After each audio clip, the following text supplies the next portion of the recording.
오늘 이 말씀은 그리스도인과 비그리스도인을 가장 잘 구분할 수 있는 말씀입니다.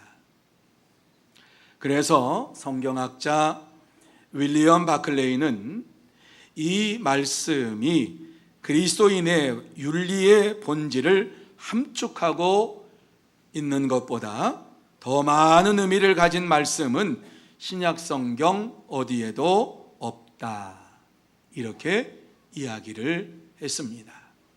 그러면서 여기에 보이는 그리스도인의 생활에 대한 윤리적 특성이야말로 그리스도인과 비그리스도인의 생활과 행위를 구별하는 것이다, 이렇게 말했습니다.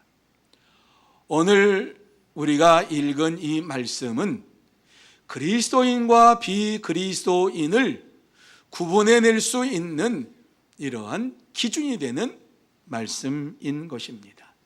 그래서 이 말씀을 나누면서 그리스도인으로서 이 땅에서 우리가 어떻게 살아가야 할 것인가, 그리스도인으로서 생명력이 넘치는 삶을 살기 위해서 어떻게 해야 할 것인가 하는 것을 함께 나누면서 은혜를 받는 시간이 되기를 원합니다. 자, 그러면 그리스도인으로서 생명력 넘치는 삶을 살려고 하면은 어떻게 해야 하느냐? 제일 먼저 우리에게 주시고 있는 말씀은 하나님의 말씀을 바로 이해해야 한다라고 하는 말씀입니다. 여러분, 하나님의 말씀을 바로 이해하지 아니하면 수천 번, 수만 번 주의 말씀을 듣는다 할지라도 그 말씀은 나와 상관이 없는 말씀이 되어버리고 맙니다.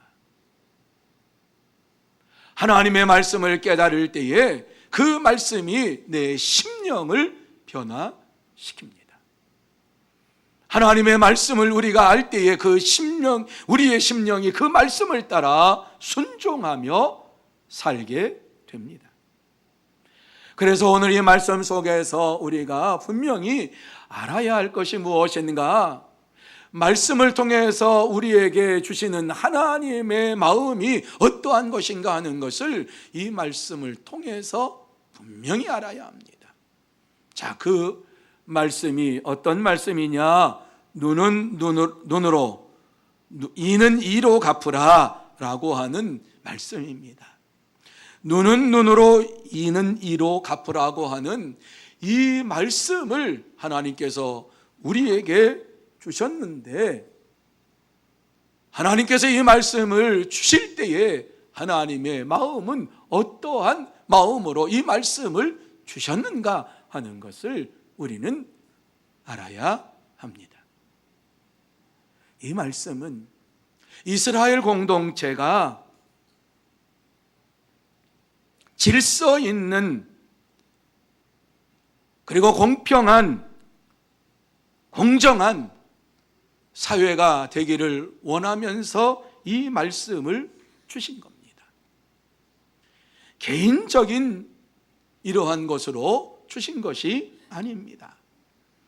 물론 이 말씀을 하면은 여러분이 이렇게 생각하시는 분도 있습니다.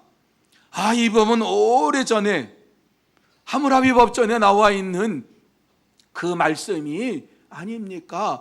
그래서 이 말씀이 주어진 것을 보면서 성경을 잘못 해석하는 자들은 이 말씀이 오래전에 하므라비 법전에 나와 있는 것을 편집해가지고 성경에 기록된 것이다, 이렇게 이야기합니다. 아닙니다. 기원전 2285년에서 2241년 바벨론을 통치했던 하므라비가 법전에 기록을 해 놓았습니다마는 하나님께서 이스라엘 백성들에게 주신 이 말씀은 하므라비 법전에 쓰여 있는 말씀과는 다른 의미가 담겨져 있는 것입니다. 하나님께서 이스라엘 백성들에게 주실 때에, 이 말씀을 주실 때에 가해자에게 동일한 상해를 입히라고 말씀하신 것이 아니라 보복으로 인하여 더 큰 화를 불러오지 않도록 하라고 하는 말씀으로 이 말씀을 주신 것입니다. 여러분, 창세기 34장에 보면 아주 과하게 응징을 하는, 어떤 죄가에 대해서 응징하는 이러한 것이 나옵니다. 창세기 34장은 야곱의 딸에 대한 이야기가 나옵니다. 디나가 하몰의 아들 세겜에게 성폭행을 당한 사건이 나옵니다. 이러한 일을 당하고 돌아온 딸을 보면서 야곱이 기가 막혔습니다. 그래서 아들들에게 이 말을 했을 때에 아들 중에 몇이 세겜 성읍에 밤에 들어가 가지고 세겜 사람들을 싹 다 죽여버렸습니다. 과잉 보복을 한 것입니다. 하나님께서는 이러한 것을 규제하고 막고 정의도 살고 은혜로 살게 하시려고 이 말씀을 이스라엘 백성들에게 주신 것입니다. 더 큰 화를 방지하기 위해서 주신 말씀이라고 하는 것이지요. 그러므로 이 법의 근본적인 정신은 사랑입니다. 그렇습니다. 원수를 갚지 말고 사랑하라 라고 하는 이런 말씀을 이와 같이 하나님께서는 이스라엘 백성들에게 이 말씀을 통해서 주시는 것이에요. 여러분, 레위기에 보면은 레위기 19장 18절에 하나님께서는 원수를 갚지 말며 동포를 원망하지 말며 내 이웃 사랑하기를 내 자신과 같이 사랑하라, 나는 여호와이니라, 이렇게 말씀을 했어요. 하나님께서 말씀을 주시고 율법을 주시고 윤리를 주시고 규례를 주시면서 이 말씀을 내가 너희들에게 주는 것은 원수를 갚고 동포를 원망하고 내 이웃을 진멸하는 이러한 것으로 주는 것이 아니라 이와 같이 내가 너희들에게 규례와 또한 이와 같이 말씀을 주고 있는 것은, 규례를, 이 법을 주고 있는 것이, 율법을 주고 있는 것은 원수를 갚지 말고 사랑하라고 주신 것이라고 하는 것입니다. 그래서 잠언 25장 21절에도 내 원수가 배고파하거든 음식을 먹이고 목말라 하거든 물을 마시게 하라, 이렇게 말씀합니다.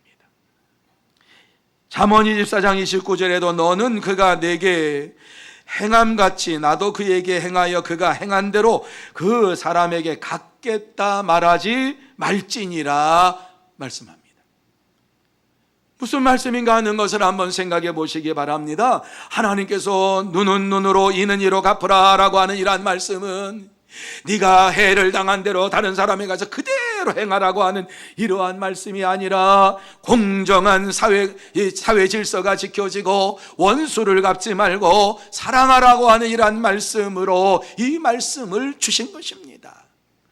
사랑하는 성도 여러분, 이 땅에 하나님의 공의와 질서가 세워지는 역사가 나타나기를 원합니다. 그러기 위해서는 하나님의 사랑이 저와 여러분을 통해서 나타나야 할 줄로 믿습니다. 누가 이러한 일을 감당할 수 있습니까? 반드시 성령으로 거듭난 자만이 하나님의 사랑을 베풀 수 있다라고 말씀합니다. 거듭나지 아니하면은 누구도 이 사랑을 베풀 수가 없습니다. 그래서 성경에 보면은 예수 그리스도를 믿는 자들과 더불어서 주님께서 꼭 상반된 사람을 세우시지요. 바리새인들과 서기관들, 이렇게 말씀을 하고 계시는 것을 보게 됩니다. 바리새인들과 서기관들은 거듭나지 아니한 자라고 말씀을 하고 있는 것입니다. 거듭나지 아니하는 자들은 형식적인 신앙생활을 한다고 말씀합니다. 저들은 하나님 말씀을 잘 알고 있다고 얘기합니다. 저들은 하나님 말씀을 잘 알아서 모든 사람에게 말씀대로 살라고 얘기를 합니다. 그러나 저들은 정작 그 말씀을 따라 순종하지 아니한다라고 주님께서 말씀해 주셨습니다. 그들의 특징은 외적으로는 점잖아 보이고 존경스러워 보이지만은 경건의 능력이 없는 자들입니다. 그래서 예수님께서는 바리새인들과 사두개인들을 향하여서 독사의 자식들아라고 하는 이러한 말씀으로 저들을 책망했던 것을 보게 됩니다. 여러분, 예수를 믿으면서 예수 그리스도 안에서 거듭나지 아니한 사람이 이 세상에서 가장 불쌍한 사람인 것입니다.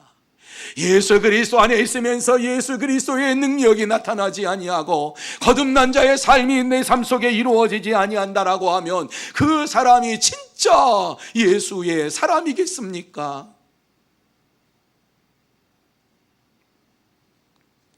오늘 주님께서는 우리에게 생명력이 넘치는 삶을 살기 위해서는 반드시 성령으로 거듭난 자가 되라고 말씀을 합니다. 성령으로 거듭나야만 합니다. 성령으로 거듭날 때에 하나님의 말씀을 깨닫게 되고 하나님의 질서와 하나님의 사랑을 나타나게 되는 것입니다. 이러한 믿음의 삶을 살아가는 거듭난 성도 여러분들이 다 되시기를 예수님의 이름으로 축원합니다. 두 번째로, 종말론적인 신앙이 있어야 한다, 이렇게 말씀을 합니다. 종말론적인 신앙. 여러분, 종말론적인 신앙이 있어야지만이 우리에게 욕심이 사라지는 거예요. 주의 말씀대로 순종할 수가 있는 거예요. 오늘이 내가 마지막 날이라고 하니, 이 시간이 마지막 시간이라고 생각하며 살아갈 때에 우리는 하나님의 말씀을 온전히 순종할 수가 있습니다. 이러한 종말론적인 신앙이 우리에게 있을 때에 반드시 생명력이 넘치는 믿음의 삶을 살 수가 있습니다. 그래서 39절 이하에 보면은 눈에는 눈으로 이에는 이로 갚으라고 하는 이러한 말씀에 대해서 예수님께서 새로운 해석을 해주고 있습니다. 뭐라고 말씀하는지 한번 들어보시기 바랍니다. 나는 너희에게 이르노니 악한 자를 대적하지 말라. 누구든지 내 오른편 뺨을 치거든 왼편도 돌려대며 또 너를 고발하여 속옷을 가지고자 하는 자에게 겉옷까지도 가지게 하며 또 누구든지 너로 억지로 오리를 가게 하거든 그 사람과 심리를 동행하고 내게 구하는 자에게 주며 내게 꾸고자 하는 자에게 거절하지 말라. 이렇게 말씀합니다. 예수 그리스도를 믿는 믿음의 사람이 이 땅에서 어떻게 살아야 하느냐, 그리스도인이 어떻게 살아야 하느냐라고 하는 이러한 말씀을 우리 주님께서는 오늘 이 본문에서 분명하고 확실하게 증거해 주고 있습니다. 우리는 이 말씀에 비추어 봐야 합니다. 한마디로 말씀을 드려서 오직 예수 그리스도만을 중요하게 여기면서 나의 모든 것을 양보하고 포기할 줄 아는 삶을 사는 자가 되라고 말씀합니다. 예수 그리스도보다 귀한 것이 없다고 하는 이러한 신앙 고백을 가지고 있다면 이 말씀대로 사는 저와 여러분이 되시기를 예수님의 이름으로 축원합니다.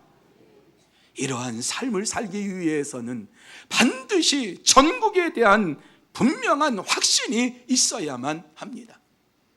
내가 이 시간 죽어도 하나님의 나라에 들어갈 수 있다, 내가 이 시간 죽어도 천국에 갈 수 있다라고 하는 확신이 우리의 마음속에 있을 때에 이 말씀을 순종하며 따라가게 됩니다.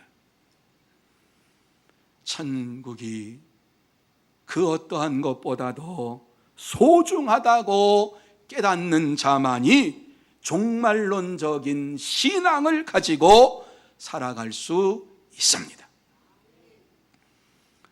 모든 것을 양보하며 살아갈 수 있습니다. 유대인의 법에는 어떠한 소유물에 대해서는 소송을 제기할 수 있는 범위를 제한시켜 놓았습니다. 그것이 바로 겉옷에 대한 소송입니다. 유대인들은 속옷은 많이 가지고 있었지만은 이 겉옷은 대부분 한 벌 정도 가지고 있었습니다. 이 겉옷은 바깥에 나갈 때 외출복이 되지만 밤에 잘 때에는 이 겉옷이 이불이 됩니다. 그래서 이스라엘 나라의 이 기후가 하루의 낮과 밤의 그 차이가 아주 급격해요. 낮에는 더워요. 그런데 밤이 되면 굉장히 추워요. 밤에는 이 겉옷을 입고 자야지만이 한기가 몸에 들어오지를 않아요.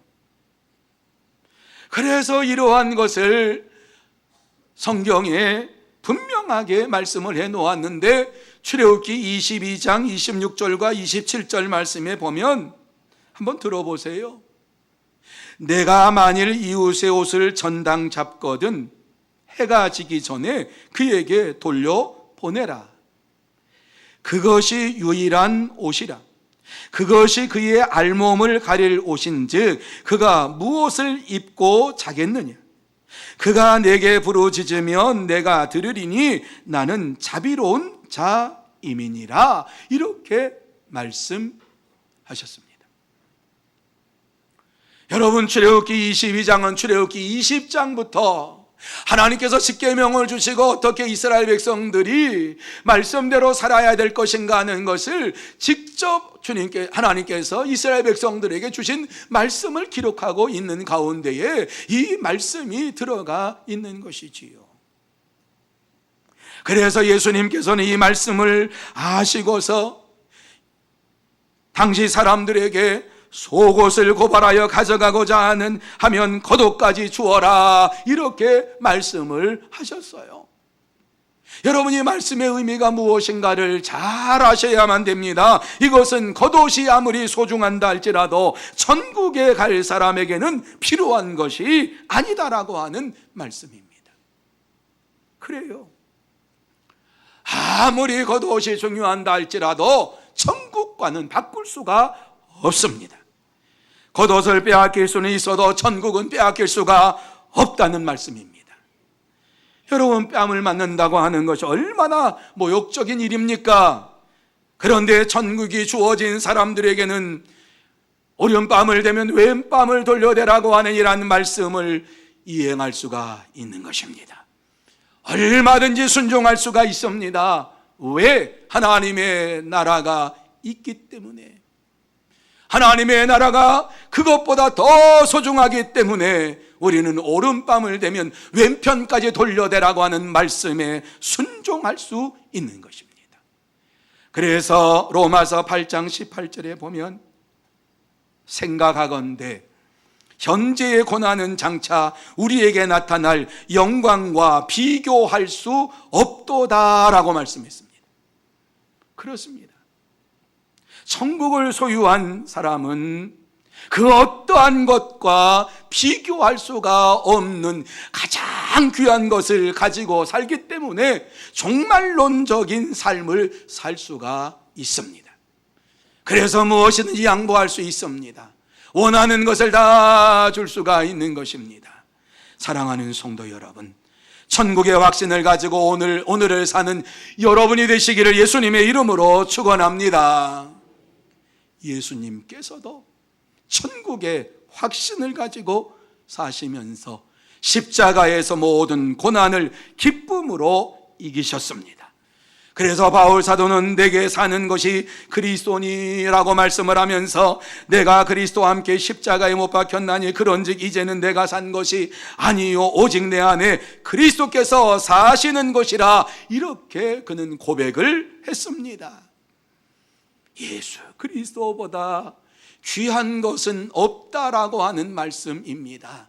내가 예수를 믿고 하나님의 나라에 들어간다고 하는 이러한 사실을 바울 사도는 확신을 하면서 천국의 확신을 가지고 내가 그리스도와 지금 함께 살고 죽어서도 함께 산다고 하는 이러한 믿음을 가지고 내가 오늘을 사는 것은 내 안에 그리스도께서 나와 함께 사는 삶을 산다라고 고백을 했습니다. 여러분도 예수님처럼 바울처럼 천국을 소유한 자로서 이와 같이 종말론적인 신앙을 가지고 이 땅에서 생활하고 모든 것을 양보하고 뿐만 아니라 모든 것을 내어줄지라도 오직 주님밖에는, 오직 하나님의 나라밖에는 없습니다 라고 하는 이러한 믿음으로 살면서 승리의 삶을 살아가는 복된 자들이 되시기를 예수님의 이름으로 축복합니다. 세 번째로, 적극적인 삶을 살아야 한다, 이렇게 말씀합니다. 여러분, 믿음의 생활은 적극적인 생활입니다. 소극적인 생활이 아닙니다. 생각하고 또 생각하고 생각하는 삶이 아니라 하나님의 말씀에 순종하는 삶인 것입니다. 우리에게 주님께서 말씀을 주실 때에 생각해 보고 믿어라가 아니라 내가 너희에게 주는 이 말을 따르는 자가 하나님의 나라의 백성이라고 말씀하면서 누구든지 내 말을 듣고 또 나 보내신 이를 믿는 자는 하면서 영생의 축복을 주셨다라고 말씀해 주고 있는 것입니다. 적극적인 믿음의 삶을 사는 자는 오른밤을 댈 때 오른편밤을 맞고서도 왼편을 돌려대고 속옷을 구하는 자에게 겉옷까지 주고 억지로 오리를 가자는 자에게 심리까지 갈 수가 있습니다. 왜요? 주님께서 나와 함께 하시기 때문입니다. 우리의 마음속에 예수 그리스도의 생명이 있기 때문입니다. 예수의 생명이 있는 자들은 이와 같이 얼마든지 믿음의 길을 걸어갈 때에 뒤돌아보지 아니하고 앞을 향해 달려가는 믿음의 삶을 삽니다. 예수의 생명을 소유한 자들은 아무리 힘들고 어려워도 그러한 모든 것을 다 내려놓고 오직 표대가 되신 예수 그리스도를 바라보면서 기쁨으로 달려가는 삶을 사는 것입니다. 이러한 삶이 성령 충만한 삶입니다. 여러분, 성령 충만한 삶을 삶으로 이 땅에서 기쁨이 충만한 믿음의 삶을 사는, 그리고 또 적극적인 이러한 믿음의 삶을 삶으로 인하여서 여러분의 심령 속에 많은 열매를 맺고 하나님 앞에 영광을 돌리는 여러분이 되시기를 예수님의 이름으로 축원합니다. 창세기 24장에 보면은 그렇게 살았던 여인 한 사람이 나옵니다. 창세기 24장은 아브라함이 그의 아들 이삭의 아내를 구하기 위해서 그의 종을 메소포타미아 나홀성으로 보냅니다. 그곳에 가서 내 아들 이삭의 배필을 구해와라, 이렇게 명령을 받고 그곳에 갔습니다. 여러분, 그곳에 가서 이삭의 아내를, 신부를 구하는데 얼마나 막막합니까? 그 종이 하나님 앞에 이렇게 기도를 합니다. 그 기도의 내용은요, 적극적이고 생명력이 넘치는 소녀가 이삭의 아내가 되게 해달라고, 그러한 자를 만나게 해달라고 기도한 것입니다. 한번 들어보세요. 내가 운물 곁에 서 있다가 한 소녀에게 이르기를 청하건대 너는 물동이를 기울여 나로 마시게 하라 하리니 그의 대답이 마시라, 내가 당신의 낙타에게도 마시게 하리라 하면 그는 주께서 주의 종 이삭을 위하여 정하신 자라. 이로 말미암아 주께서 내 주인에게 은혜 베푸심을 내가 알겠나이다 라고 하나님 앞에 기도한 거예요. 어디 가서 신부를 구해야 할지 몰라요.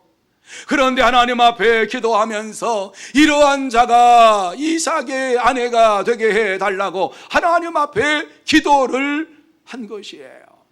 여러분, 우리가 기도할 때에 이와 같이 구체적으로 하나님 앞에 기도해야만 합니다. 다 이루어 주세요. 하나님 내 사정 아시지요? 다 이루어 주세요. 이러한 기도가 아니라 오늘 내게 필요한 것이 무엇인지를 하나님 앞에 낱낱이 간구하며 기도하는 삶이 저와 여러분의 삶이 되어야 합니다. 그래야만이 응답받습니다.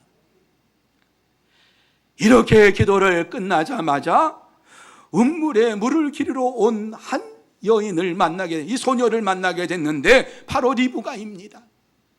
리브가가 이와 같이 운물에서 물을 떠가지고 이제 물동이에 물을 다 채웁니다. 그때에 그 종이 그에게 뭐라고 말합니까? 물을 내게 좀 마시게 하라 이렇게 얘기를 하니까는 리브가가 즉시 내 주여 마시소서 그러면서 급히 그 물동이를 손에 내려 마시게 하고 마시게 하기를 다하고 이르되 당신의 낙타를 위해서도 물을 길어 그것들로 배불리 마시게 하리이다 이렇게 그가 종에게 이야기했습니다. 여러분, 이 말씀을 잘 생각하시길 바랍니다.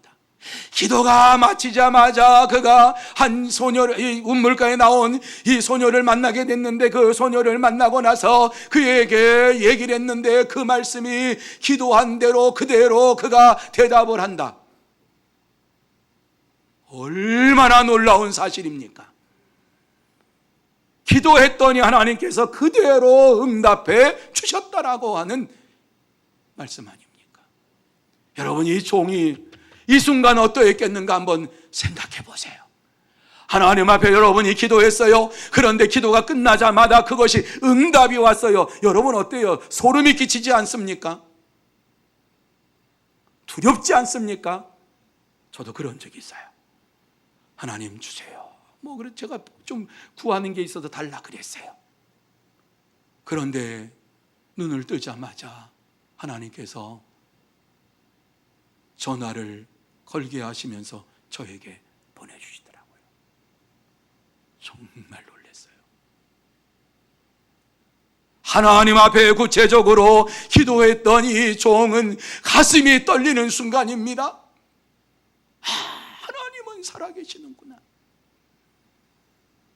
하나님께서는 내 기도를 들어주시는구나 확신했습니다.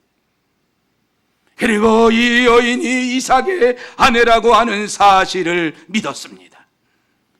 물을 조금 달라고 했는데 리브가는 그 사람에게 물동이 다 내려놓고 드십시오 풍성하게 주었습니다.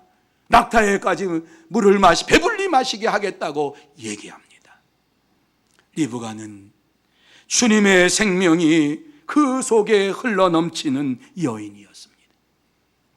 주님의 생명력이 그 속에 흘러넘치니까 이와 같이 그가 말씀을 들을 때에 그 말씀이 어떠한 말씀인지 모르지만은 풍성한 은혜 가운데 다른 사람을 섬기고 존경하는 이러한 마음을 가지고 섬겼습니다. 이것이 말씀대로 이루어진 것인 것을 그는 몰랐습니다. 나중엔 알았겠지만은요, 그 순간에는 하나님께서 자기를 이삭의 아내로 택하셨다라고 하는 사실을 꿈에도 몰랐습니다. 하나님께서는 이렇게 주의 생명이 거하는 자에게 역사하시는 것을 우리는 이 말씀을 통해서 분명히 보아야 합니다. 우리의 심령 속에도 주의 생명력이 흘러넘칠 때에 우리는 기쁨이 넘치는 삶을 살게 되고 적극적인 믿음의 삶을 살 수 있습니다. 우리의 심령 속에 예수의 생명이 흘러넘치도록 간구하며 기도하는 믿음의 삶이 날마다 이루어져야 할 줄로 믿습니다. 중국의 유명한 선교사 허드슨 테일러가 강 건너 마을로 전도하기 위해서 배를 타고 건너가게 되었습니다. 그래서 배 하나를 빌렸습니다. 그래서 배에 막 오르려고 하는데 한 중국인이 막 뛰어와 가지고 내가 먼저 타야 된다고 하면서 배를 타고 있는 이 선교사를 확 밀어내고 그 배를 탔습니다.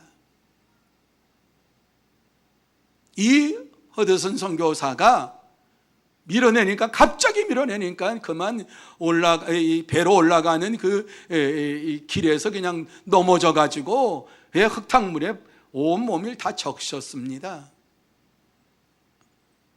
그런데 빙그레 웃으면서 일어납니다.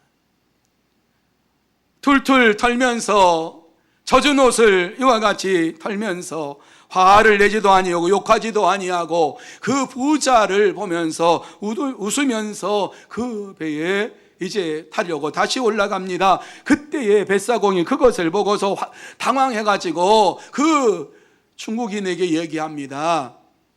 이 배는 당신이 빌린 것이 아니라 저분이 빌렸습니다. 저 서양분이 빌렸습니다. 내리세요. 얘기를 했습니다. 얼마나 이 부자가 당황을 했는지, 이 중국인이 당황했는지 어떻게 해야 될지 모르는데 허드슨 선교사가 배를 타면서 웃으면서 같이 타고 갑시다. 괜찮습니다. 같이 타고 갑시다. 그러면서 그 배에 같이 타고 강을 건너게 되었습니다. 이 부자, 이 중국인이 너무 미안해가지고 참, 이거 어떡하지? 그러는데 그에게 허드슨 선교사가 복음을 전합니다. 배를 타고 가면서 꼼짝 달싹할 수 없지요. 안 듣겠다는 말도 못하고 배 얻어 타고 가니까는 이제 그곳에서 복음을 전하고 예수님에 대해서 전합니다. 허드슨 선교사의 모습을 보고 이 중국인이 그 배에서 예수님을 영접하고 예수 그리스도를 믿는 믿음의 사람이 되었습니다. 사랑하는 성도 여러분, 그리스도인으로서 예수의 생명이 넘치면 어느 곳에서든지 간에 적극적으로 믿음의 삶을 살고 복음을 전하는 삶을 살게 됩니다. 누가 모욕하고 억울한 소리를 하더라도 화내지 않고 적극적으로 그를 위하여서 기도하고 복음을 전하게 됩니다. 그러므로 누구든지 내 오른편 뺨을 치거든 왼편도 돌려대라 하시는 이러한 말씀을 적극적으로 실천하고 복음을 전하는 성도 여러분이 다 되시기를 예수님의 이름으로 축복합니다. 이제 말씀을 마칩니다. 미국에서 세탁업을 하는 신실한 한 그리스도인의 이야기입니다.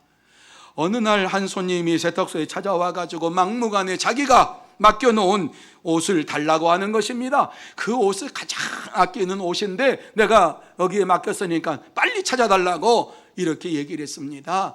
그러자 이 신실한 그리스도인 세탁소 주인은 아무리 해도 그 옷을 받은 적이 없어요. 그래서 그런 것이 없다고, 받은 적이 없다고 하니까 이 사람이 야단을 치면서 세탁소 주인이 도둑질을 해 간다고, 내 것을 내놓으라고 소리를 치면서 문제를 일으켰습니다. 그러면서 일주일 동안 찾아와 가지고 계속해서 옷을 찾아내라고 얘기합니다. 모욕을 합니다. 그리고 그곳에 살고 주위에 살고 있는 사람들에게 이 세탁소가 내 옷을 도둑질해 갔다 그러면서 소문을 냅니다. 그런데 이 주인은 전혀 화를 내지 아니하고 그럴 리가 없습니다. 다시 한번 찾아보겠습니다. 그러면서 공손하게 대답을 했습니다. 2주간이 지난 어느 날 그렇게 욕을 하던 모욕을 하던 손님이 세탁소의 문을 열고 찾아왔습니다. 오늘은 또 무슨 말을 하려나. 그랬더니 그가 내가 진짜 잘못했습니다. 미안합니다. 옷장에 밑에 떨어져 있는 것을 내가 발견하지 못하고 이곳에서 당신을 모욕했습니다. 그럼에도 불구하고 참아주셔서 감사합니다. 진짜 당신은 그리스도인이군요. 나도 이번 주일부터 당신과 함께 교회에 가겠습니다 라고 했다고 합니다. 사랑하는 성도 여러분, 대신자들을 전도하기 위하여서 여러분이 지금 당하고 있는 일이 무엇입니까? 혹시 모욕을 당하거나 자존심을 꾸기는 이러한 일을 당하고 있지 않습니까? 모욕을 참는 것이 전도입니다. 화를 내지 아니하는 것이 전도입니다. 화를 내는 그 짓이 우리의 전도의 문은 막힙니다. 우리를 모욕하고 자존심을 상하게 하고 마음을 아프게 한다 할지라도 주님의 사랑으로 다가가는 여러분이 되시기를 바랍니다. 그럴 때 반드시 그가 우리 안에 계시는 예수님을 보게 될 줄로 믿습니다. 이러한 소망을 가지고 이 한 주간 동안 적극적으로 태신자를 초청하며 생명력 넘치는 믿음의 삶을 살아가는 여러분들이 다 되시기를 예수님의 이름으로 축복합니다. 기도하시겠습니다.